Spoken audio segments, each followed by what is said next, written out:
Planet Earth has been suffering from a devastating series of natural disasters that put in jeopardy every single life on this planet. A worldwide coalition brings the biggest economies together to put into practice a pioneer project, a colony of satellites that will shield the Earth and, therefore, protect it from destruction. Jake Lawson is the man behind the design of the Dutch Boy Station, an enormous endeavor to connect satellites that track and stop severe climate fluctuation. But the genius is now in a pickle in front of the United States Senate to answer for several complaints of insubordination and abuse of power after he connected the Dutch boy to the internet without the American government's consent. After the turbulent meeting with the Senate committee, Jake meets up with his younger brother Max, Assistant Secretary of State, who's in complete disbelief of his big brother's action. Their conversation doesn't go down very easily, and one of Jake's greatest concerns starts to happen overseas. In a 50-degree desert, a regiment of unblue helmets arrives at a frozen site unexpectedly. Back at the White House, Max teases his girlfriend, a CIA agent designated to the president's security. The vibe in the Situation Room is heavy. The president and his staff work against the clock to solve the Dutch boy's malfunction before it's too late. Leonard Deckham, U.S. Secretary of State, is vocal in defending that Jake Lawson should be leading this mission, but some people are reluctant to the idea of sending a rebel out in space again. The Dutch Boy Station is heavily equipped with engineers, programmers, and scientists from all over the world who work together with one goal: to keep Earth safe. However, things get out of hand when Macmoud, a stationed engineer, is trapped in a hallway and sucked out of the station. In Florida, Max pays his insubordinate brother and wicked smart niece a visit to give them the good news. Their conversation doesn't go very well, but Jake is on board with the plan to repair Dutch Boy. In the Pacific Climate Council HQ in Hong Kong, Chief Engineer Cheng Long accesses Dutch Boy's data and notices something off with the satellite net over Afghan territory. He tries to contact Max, but has no answers. Something is really off, because now eggs fry in the middle of streets in China, and it's like the center of the planet is coming out in the middle of Hong Kong. Explosions everywhere. Cheng Long sprints away, trying to save himself. As if there weren't enough surprises, the temperature goes down 30 Celsius within a matter of seconds. In Cape Canaveral, Jake Lawson is bound for outer space. The view of the Dutch boy from his ship makes it look like fabric stitched together, making this huge circle protecting Earth. Jake is welcomed by German chief scientist Fassbinder and the crew.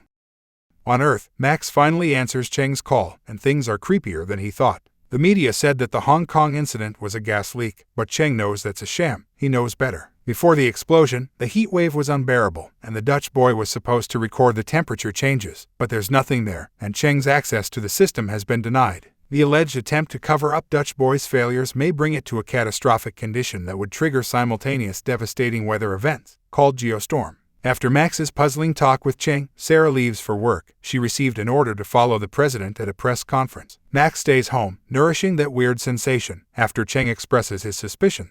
Back in Hong Kong, Cheng keeps digging for information on the Dutch boys' failures and their likely connection to what happened there. But security guards storm into his office, and he has no other alternative but to hide from them. Meanwhile, Jake works with the team of scientists up in the Dutch Boy Station, trying to make sense of what's happening to it.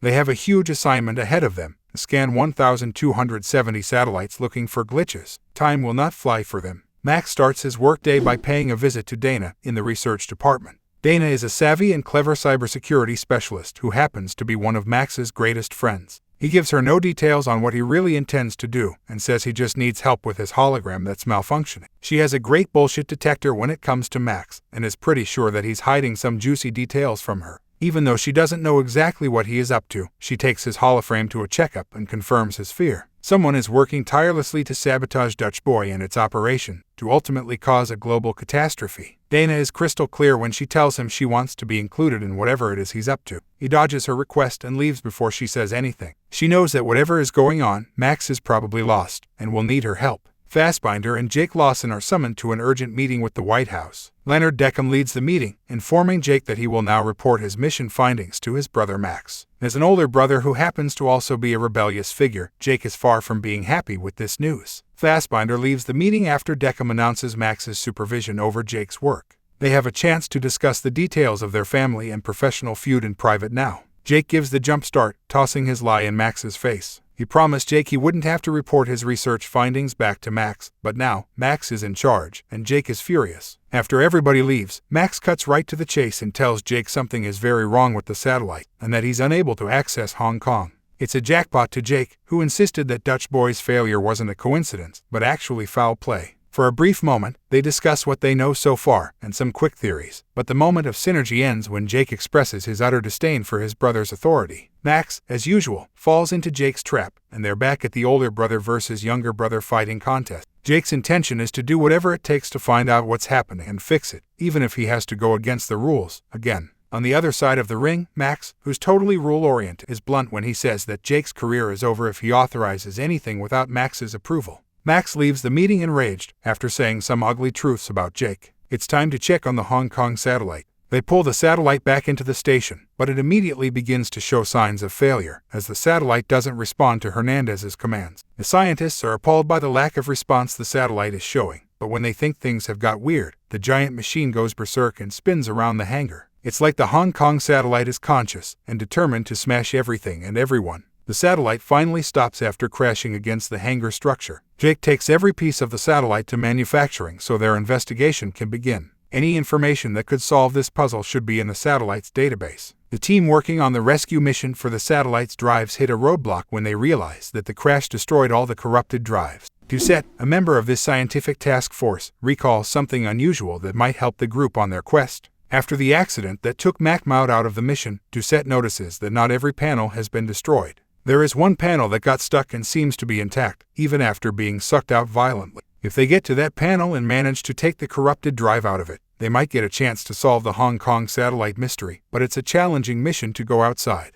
Jake and Ute are the ones in charge of reaching the panel and extracting the drive. They have to be cautious but precise. It's the only drive left. They detach the panel from a rig and head back to the ship carefully. Jake is the one carrying the panel. Out of nowhere, Jake's suit works against him. The valve responsible for managing his balance when he's out of the ship just goes crazy and makes him lose control completely. He holds onto the panel in a desperate attempt to save it, but the violent winds toss him against the ship's rig. If he loses his grip on the ship, it's the end of him and the end of the mission. Ute commands him to quickly let go of the panel, and so he does, reluctantly. After getting rid of the panel, Jake spins even more uncontrollably away from the station in a split second. Everything happens so fast that he doesn't even realize he's moving away from the ship. He keeps sliding away abruptly, but fate pulls some strings, and on the last few inches of the station rig, he finds some heaven-sent cables that hold him. This helps him stop the endless loop and regain control over his suit. However, the panel is crushed. Jake's nightmare is over, but Ute worries they won't be able to solve Dutch Boy's failures, now that the corrupted drive is gone. The sweaty and breathless Jake Lawson tries to take a deep breath. He gets something out of his glove and shows it to Ute. It's the drive he took from the panel, seconds before it crashed. They hear the crew approaching, and instinctively, Jake hides the drive. Ute follows his lead. The team is worried about losing the only evidence they had that would shine a light on the Dutch boy's nightmare. Jake acts like he tried his best but, unfortunately, lost this battle. Later on, Ute questions Jake's decision not to show the crew he saved the drive. Jake says that he doesn't trust the crew right now because, clearly, someone sabotaged his suit, and this person is working to shut down the satellites once and for all. Ute feels offended by his claims, and argues she believes in her crew completely. Jake doesn't care whether she trusts them or not. He's made a decision to check the logs in the drive to find out who and why someone is deliberately trying to sabotage Dutch Boy. The changes made in the drive setup weren't made by accident, they were programmed. As expected, the digital fingerprints on the drive have been wiped out, but Jake, the lead designer of the Dutch Boy system, reveals that he created a logged-off library folder. Every single tiny piece of data goes there automatically, even if it is deleted from the mainframe. No one knows about this library, precisely to avoid the data from eventually falling into the wrong hands. Ute understands him and doesn't seem surprised by the revelations. Something clicks in Jake's mind, and he asks Ute about the people who have access to the virtual conference room. She explains that dozens of people do. Meanwhile, in Washington, D.C., Max gets another call from Cheng, who informs him he's in town and needs to meet Max immediately. They set up a meeting in a place they've known since college. Max is disconcerted by the speed and depth the case is taking. Cheng tells him to hurry because he found out who tampered with the Dutch boy's mainframe. Cheng shows up at the address, putting an end to Max's anxiety, but before he crosses the street to finally greet his longtime friend, a man in a dark suit pushes him straight into a moving car. Cheng doesn't see it coming, and unfortunately gets hit by a fast car. Sarah's first instinct is to call emergency and chase the man's car, but she's on foot and doesn't go very far. The only thing Cheng manages to say to Max before his last breath is the word, Zeus. Max is shocked. In spite of learning that many people have access to the virtual conference room data, Jake requests a meeting with his brother, who is still struggling to make sense of what just happened to Cheng. Max is visibly shaken by Cheng's accident, but is unable to talk about it at that moment because Jake won't stop talking, which pisses Max off. Jake gives him a soft speech apologizing for everything and arguing that after all, they are brothers, and brothers stick together. It's a strong beginning for Max, so he quits, leaving the virtual conference room, and decides to listen to what his brother is trying to say. Jake gets all nostalgic talking about their dad and how their relationship used to be, and that despite all obstacles, they always had each other's back, and that's the most important thing. Jake ends his monologue by saying that, back then, he didn't understand his father, but he does now, and Max ought to know that.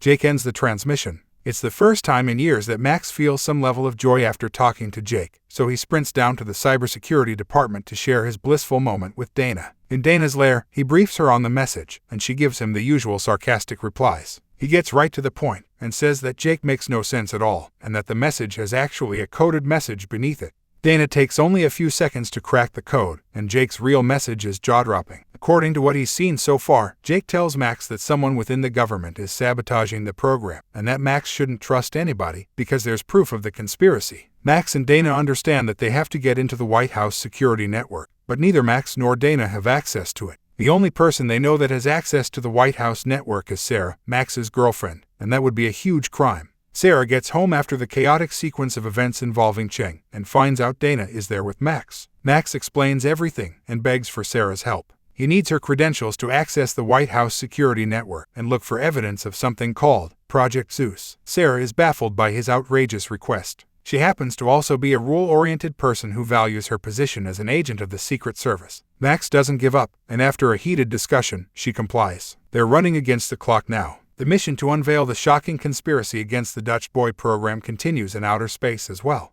Jake and Ute are headed to the surveillance department to check some tapes of the day of Macmaud's accident. After watching a few tapes, they realize a detail that almost went unnoticed. Macmaud does his job as usual, but he quickly makes a move to take something out of the satellite he was working on. They know now that it's a satellite drive. Macmaud headed to the locker rooms, where there were no cameras. Jake and Ute sprint to the locker rooms, in the hopes of finding the drive Macmaud hid away. It seems like the closer Jake gets to finding the truth, the more suspicious Ute becomes. They finally open Macmaud's locker, but there's nothing there, and now they have to deal with Doucette. He shows up unannounced and points a gun at them, claiming that he could be the saboteur. Ute remains strangely calm through it all. Doucette wants to make sure they aren't the saboteurs themselves, hence the gun. But now he gives some insight into Macmaud's last moves. He hid the corrupted drive in a different locker, and Doucette has been waiting for the saboteur to come and get it, but nothing has happened up to that moment. Ute gives Jake the locker combination, and he finds Macmaud's hologram containing the drive data. Jake comes to the conclusion that the drives were tampered with, introducing a virus that wasn't generated naturally by the satellites. Instead, it was planted deliberately. The Dutch boy wasn't malfunctioning, it had been corrupted by a virus planted there by someone within the government.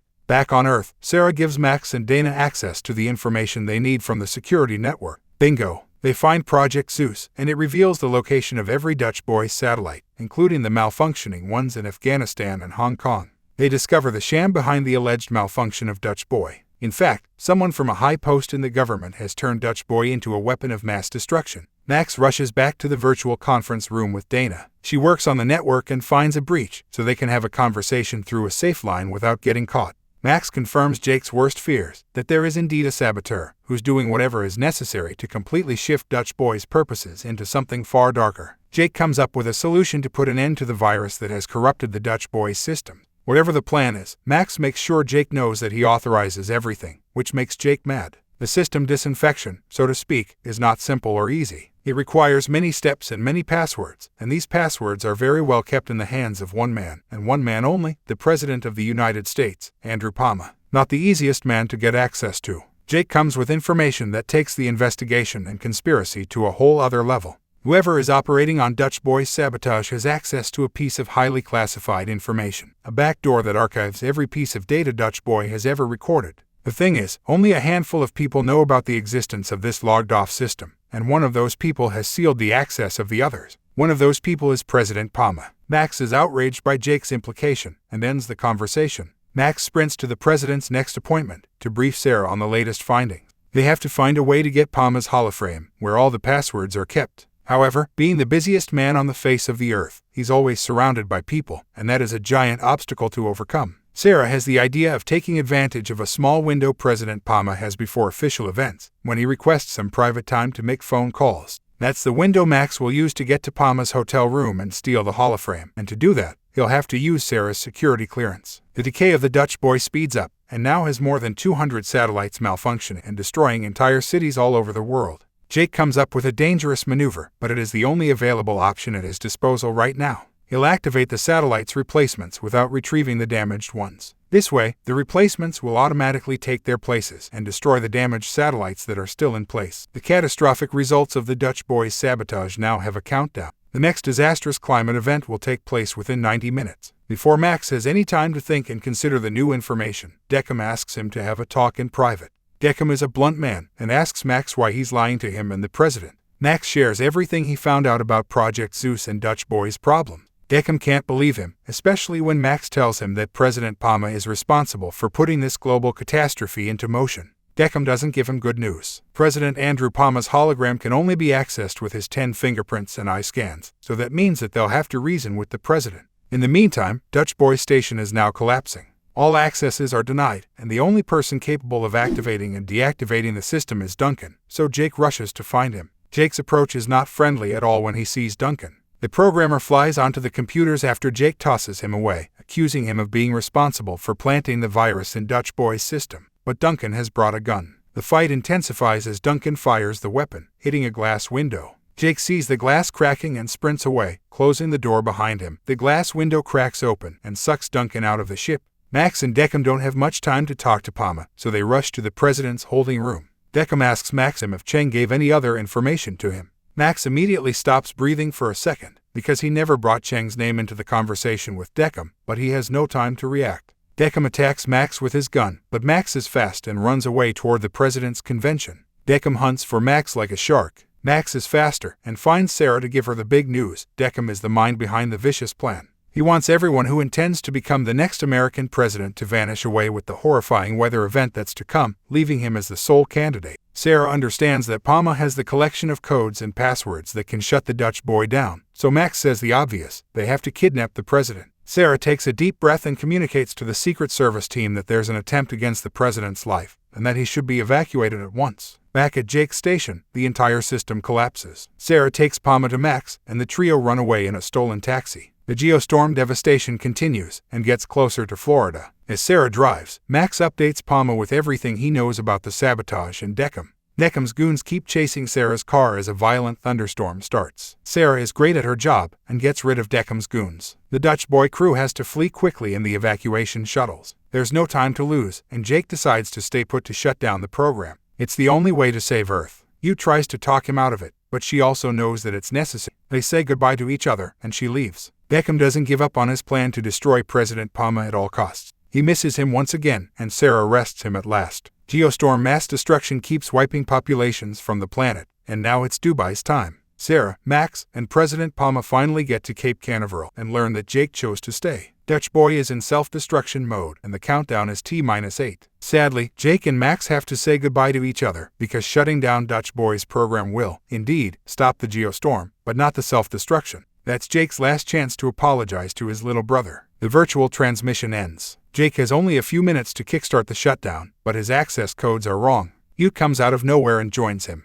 She refuses to leave him and her ship behind. The moment has come. Jake and Yu reboot Dutch boy's system, and the virus is completely gone, but the station's self-destruction process continues. Max, President Palma, and the entire NASA team watch the blast from ground control. What they can't see is that Jake decided to save Yu's life. They find one last shuttle left at the station and escape in it seconds before the completion of Dutch boy's self-destruction. End of transmission. Max's grief doesn't last long. Ground control identifies a distress signal coming from an unidentified shuttle that falls down in the midst of the debris. They are able to dock as they approach the shuttle that left before, containing the whole crew. At home, Jake's daughter Hannah now cries with joy at learning that her father is coming back home alive. Jake reunites with his brother, and everyone can finally look up to the skies without fearing the complete demise of humanity and the world as we know it.